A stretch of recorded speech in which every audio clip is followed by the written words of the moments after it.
નમસ્કાર, સનસની અહેવાલમાં આપનું સ્વાગત છે। વડોદરા યુથ કોંગ્રેસ દ્વારા વારસ્તે વિસ્તારમાં થયેલ પેવર બ્લોક કૌભાંડનો કરાયો પર્દાફાશ।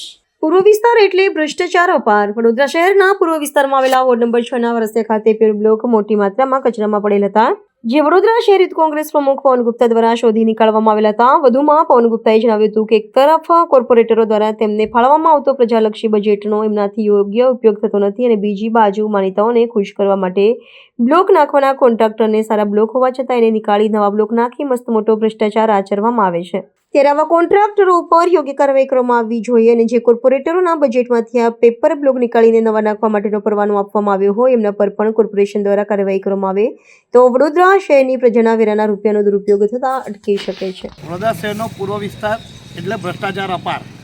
આ ટેગલાઇન પૂર્વ વિસ્તાર માટે ખૂબ જ યોગ્ય છે। એનું કારણ એ કે વડોદરા શહેરના વોર્ડ નંબર 6 વારાસા વિસ્તારમાં આવેલ આ વોર્ડ નંબર 6માં જ્યારે વડોદરા શહેરના સ્ટેન્ડિંગ કમિટી ચેરમેનનો વોર્ડ હોય એ છતાં પેવર બ્લોકનો ભ્રષ્ટાચાર થતો હોય તો પૂર્વ વિસ્તારે ભ્રષ્ટાચાર અપાર એ યોગ્ય વસ્તુ છે। કારણ કે વડોદરા શહેરની જનતા એ ટેક્સ ભરે છે અને ટેક્સના નાણાંથી વડોદરા મહાનગરપાલિકા અને કોર્પોરેટરને બજેટ ફાળવવામાં આવે છે અને એ જ બજેટથી વડોદરા શહેરનો વિકાસ થતો હોય છે।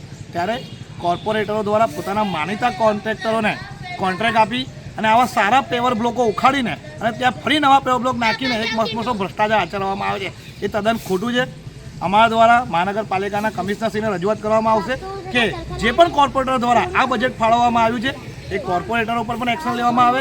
જે કોન્ટ્રાક્ટરો દ્વારા સારા બ્લોક હોવા છતાં આ બ્લોકને ઉખાડી દેવામાં આવ્યા છે અને એક મસ્ત મોટો ભ્રષ્ટાચાર આચરવામાં આવે છે એ કોન્ટ્રાક્ટર પર બી એક્શન લેવામાં આવે અને વડોદરા શહેરની જનતાના ટેક્સના જે રૂપિયાનો દુરુપયોગ થઈ રહ્યો છે એ તાત્કાલિક ધોરણે રોકવામાં આવે એ પ્રકારની માંગ યુથ કોંગ્રેસ દ્વારા કરવામાં આવવાની છે।